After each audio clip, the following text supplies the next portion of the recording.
It was in the fall of 1826 when Mother Polly Peck Knight and her family first met young Joseph Smith. While he was struggling to survive and preparing himself to receive the gold plates, the Knights were well-established landowners and farmers. The Knights would later befriend Joseph, help support him while he translated the Book of Mormon. They would be some of his first confidants outside the family. They were there on April 6, 1830, when the church was organized in Fayette, New York. On June 28, 1830, Mother Knight was baptized along with others of her family. Her large extended family became the first branch in this dispensation of time.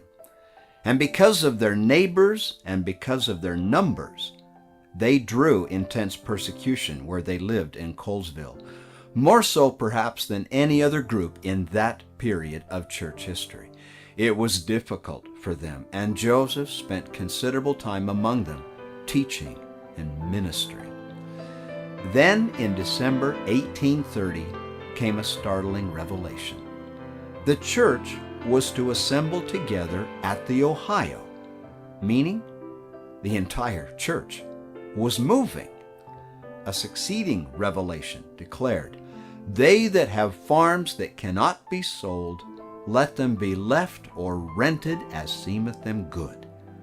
Obedient to that revelation, the farm that the Knights had lived on since 1811 was left behind.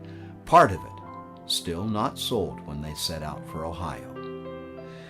The Colesville branch arrived in Kirtland in May of 1831, and after consecrating all they owned, they were given land to begin anew on the farm of a church member, Leman Copley, in Thompson, Ohio. Well, they set to work with a vigor, plowing, planting, fencing, and building homes. And then, 3 weeks later, Copley, now angry and disaffected from Mormonism, ordered them off his land. Once again, Polly and her family and friends of the Colesville branch were homeless. Well, then came another revelation, inviting them to be the first to know the location of Zion, gather and purchase its land, and establish the foundations of its city. It was July 25th, 1831, when the Colesville Saints arrived in Independence, Missouri. The trip was particularly difficult for Mother Polly Peck Knight. She was weak, ill, and as they journeyed along, at one point she became so low that her son Newell left the company to get wood to build a coffin for her.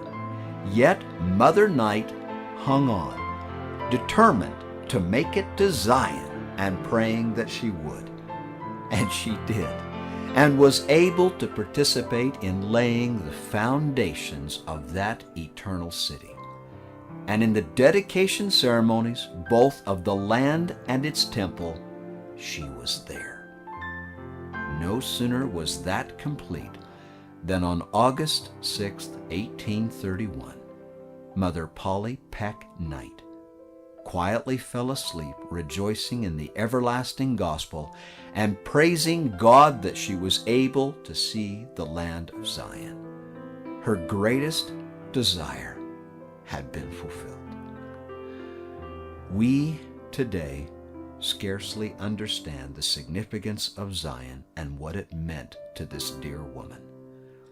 She gave her all in faith and journeyed 1,300 miles from her home to reach Zion, the promised land.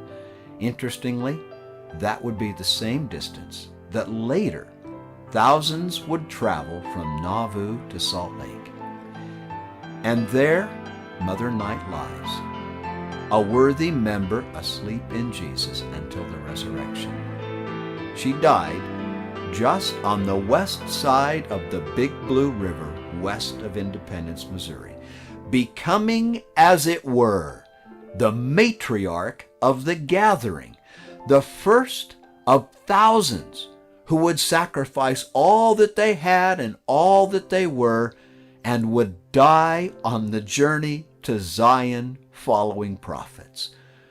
Honor and glory be to all those who have followed and will yet follow Mother Polly Peck Knight's example.